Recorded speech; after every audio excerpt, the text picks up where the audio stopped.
চীন একসময় ছিল দরিদ্র কৃষিনির্ভর দেশ, আর এখন পুরো এশিয়ার অর্থনীতির হৃদয়।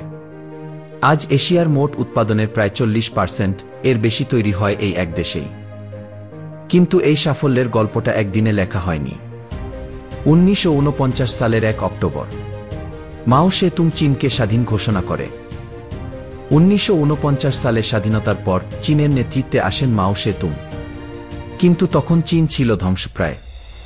অর্থনীতি ভেঙে পড়েছে, অবকাঠামো প্রায় নেই, আর জনগণের আয় ছিল খুবই সীমিত। তার স্বপ্ন ছিল একদম নতুন সমাজ গড়া, যেখানে থাকবে না ধনী গরিবের ফারাক, থাকবে না ব্যক্তিগত সম্পত্তি, যেখানে রাষ্ট্রই হবে সবকিছুর মালিক। চীন হবে একটি সমাজতান্ত্রিক রাষ্ট্র।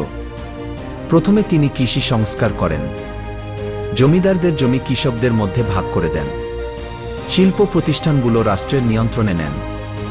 কিন্তু এরপর কিছু ভুল সিদ্ধান্তের কারণে দেশে দুর্ভিক্ষ দেখা দেয় এবং প্রায় 3 থেকে 4.5 কোটির মতো মানুষ মারা যায়। 1976 সালে মাও সেতুং মারা যাওয়ার পর ক্ষমতায় আসেন ডেং জিয়াওপিং। তিনি চেয়েছিলেন শুধু আদর্শ নয়, প্রয়োজন বাস্তব ফলাফল। তাই তিনি বলেছিলেন সেই বিখ্যাত উক্তি, বিড়াল কালো না সাদা সেটা মুখ্য নয়, মূল কথা হল সে ইঁদুর ধরছে কিনা। তিনি প্রথম পদক্ষেপ নিয়েছিলেন ওপেন ডোর পলিসি, অর্থাৎ বিদেশি বিনিয়োগকারীদের জন্য দরজা খুলে দেওয়া।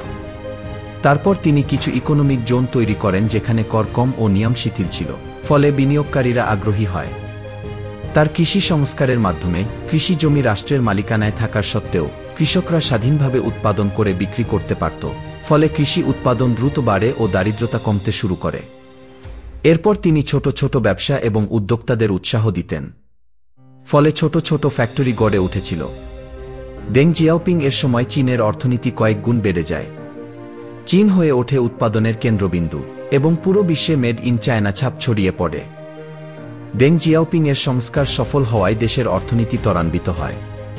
চীন বিশ্ব বাণিজ্য সংস্থায় যোগ দেয় 2001 সালে। অর্থাৎ চীন তখন পুরো বিশ্বের বাণিজ্য ব্যবস্থার সঙ্গে যুক্ত হয়।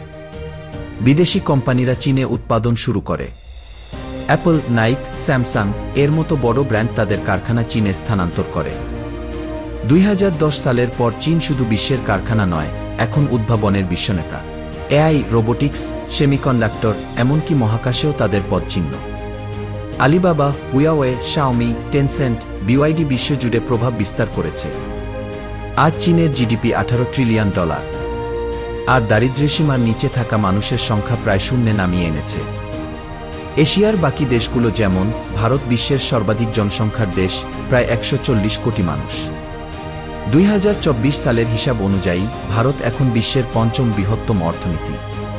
কিন্তু জনসংখ্যা ও দারিদ্র্যতা বড় চ্যালেঞ্জ। জাপান, উদ্ভাবনের পুরনো রাজা, বিশ্বের 3য় বৃহত্তম অর্থনীতি, কিন্তু জনসংখ্যা দ্রুত কমছে, প্রতি বছর প্রায় 5 লক্ষ মানুষ কমে যাচ্ছে। প্রযুক্তি আছে, কিন্তু জনশক্তি হারাচ্ছে। দক্ষিণ কোরিয়া, স্মার্ট শক্তি, শিক্ষার হার 99%, কিন্তু উচ্চ প্রতিযোগিতা ও জন্মহার কমে যাওয়া নতুন সমস্যা। কিন্তু চীনের মতো এত দ্রুত, পরিকল্পিত ও রাষ্ট্রনিয়ন্ত্রিত উন্নয়ন এশিয়ায় আর কোনো দেশের ইতিহাসে দেখা যায়নি। চীন প্রমাণ করেছে, একটি দেশ, সঠিক নেতৃত্ব, দূরদৃষ্টি আর শৃঙ্খলা থাকলে ইতিহাসের পাতা থেকে ভবিষ্যতের মানচিত্র লেখা যায়।